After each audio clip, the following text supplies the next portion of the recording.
Assalamualaikum warahmatullahi wabarakatuh. Bismillahirrahmanirrahim. Alhamdulillahi rabbil alamin. Wa bihi nasta'inu ala umurid dunya waddin. Wassalatu wassalamu ala ashrafil mursalin Sayyidina Muhammadin wa ala alihi wa sahbihi ajma'in wa ba'du.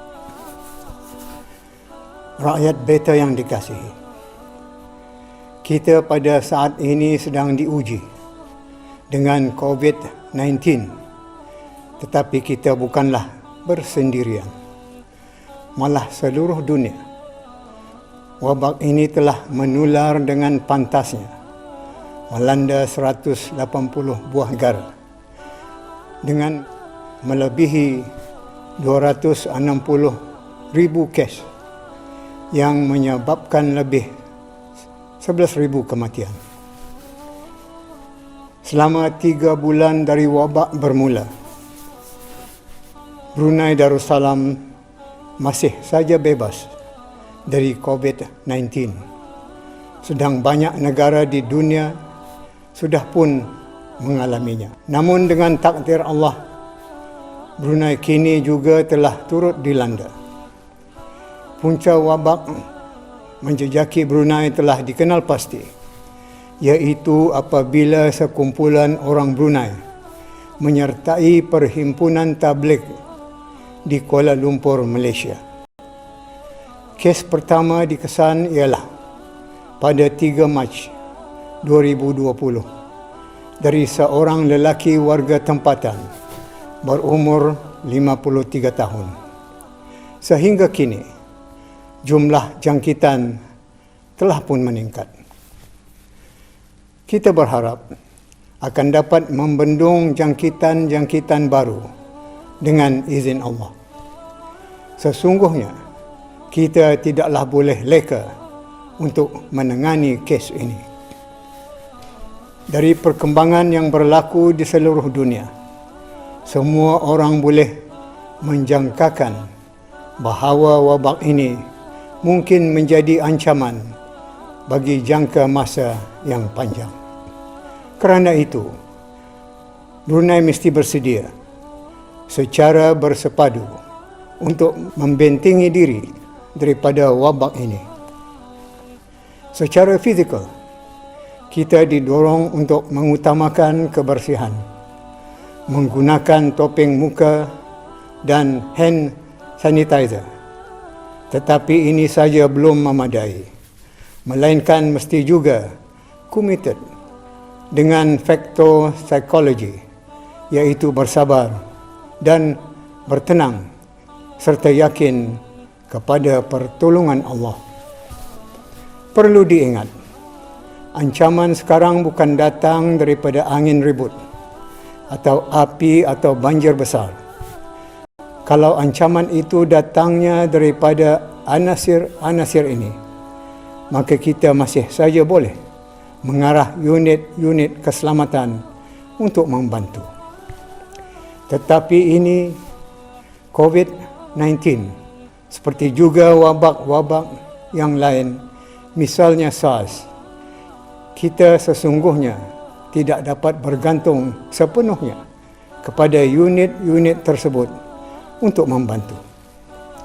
Tetapi apa yang sebenar-benarnya diperlukan ialah rawatan dan pencegahan melalui pelbagai cara, seperti menghindari perkumpulan ramai, memakai penutup muka, menggunakan cecair pembunuh kuman, mengadakan sekatan-sekatan keluar dan masuk apabila diperlukan, dan membanyakkan doa. Ini semua menjadi tanggungjawab kita bersama. Jangan siapa yang lari dari tanggungjawab ini. Contoh orang lari dari tanggungjawab ialah seperti tidak mengikut peraturan atau enggan untuk mematuhi arahan. Semua orang tidak wajar mengambil sikap yang bercanggah dengan etika dan agama seperti enggan untuk menjalani ujian atau rawatan dengan alasan-alasan yang mengelirukan, seperti semata-mata ingin bertawakal.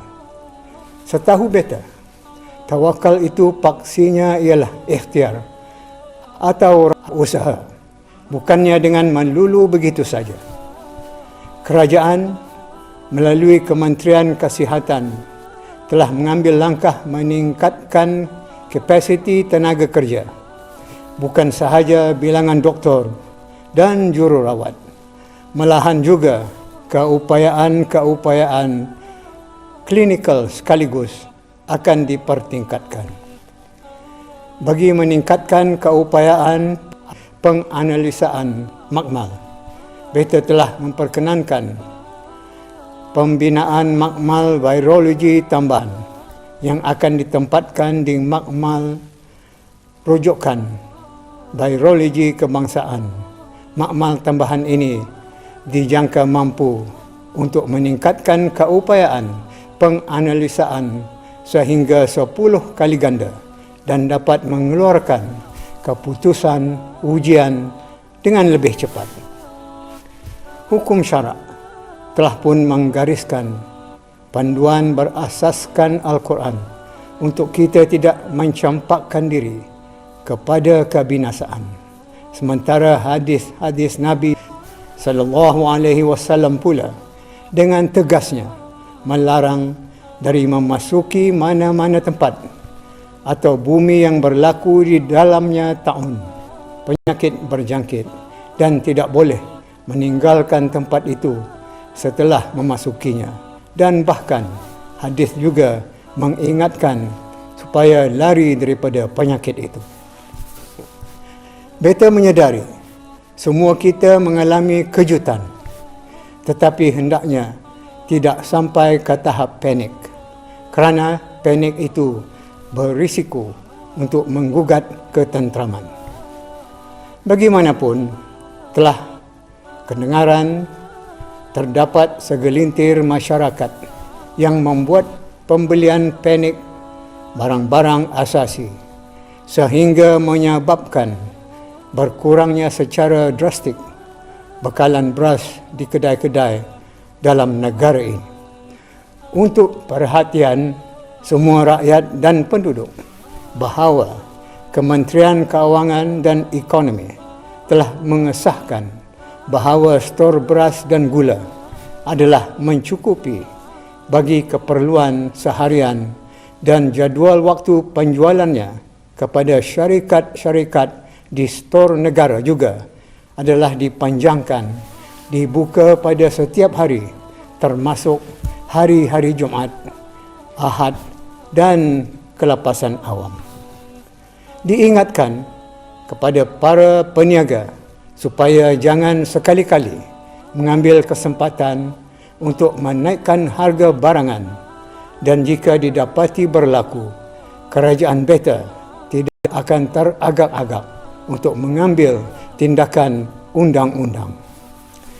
Selaku bangsa yang berakidah, di samping meneruskan usaha-usaha bersifat jasmani, fizikal, kita juga dituntut untuk menggandakan usaha-usaha bersifat kerohanian, spiritual, dengan membanyakkan doa dan zikir kepada Allah serta melakukan amal ma'ruf dan nahi mungkar. Di sinilah budaya kita berbeza. Kita tahu wabak ini bukan wujud dengan sendirinya, tetapi datang daripada siapa yang bernama Maha Pencipta. Tidak siapa di kalangan kita yang tahu mengapa ia didatangkan. Tetapi bercermin kepada peristiwa-peristiwa yang dirakam dalam Al-Quran, maka dapatlah difahami bahawa setiap bala atau musibah atau wabak itu adalah ia satu peringatan atau hukuman atau intiqam daripada Allah. Cuma satu saja harapan yang tinggal, iaitu kita sama-sama datang kepada Allah dengan merendah diri, mengaku berdosa sambil memohonkan belas kasihannya. Ya Allah, pelihara dan selamatkanlah kami dari wabak yang dahsyat ini. Hanya Engkau jua sebaik-baik pemelihara itu. Kepada Kementerian Hal Ehwal Agama, pandu dan bimbinglah rakyat untuk berdoa dan berzikir. Sediakan teks doa dan zikir itu untuk kemudahan. Utamakan yang mudah-mudah tetapi warid, supaya senang bagi orang ramai melakukannya. Insya-Allah, melalui usaha yang sangat berkebajikan ini, semoga Allah menerimanya.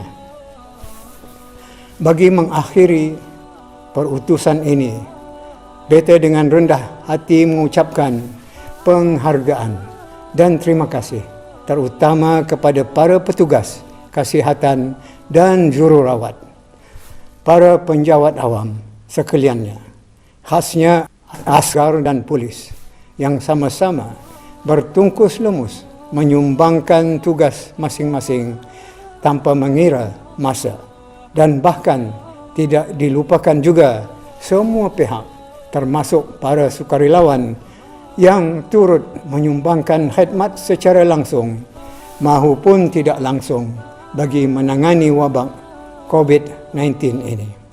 Semoga Allah memberkati usaha kita semua. Sekian, wabillahi taufiq wal hidayah. Wassalamualaikum warahmatullahi wabarakatuh.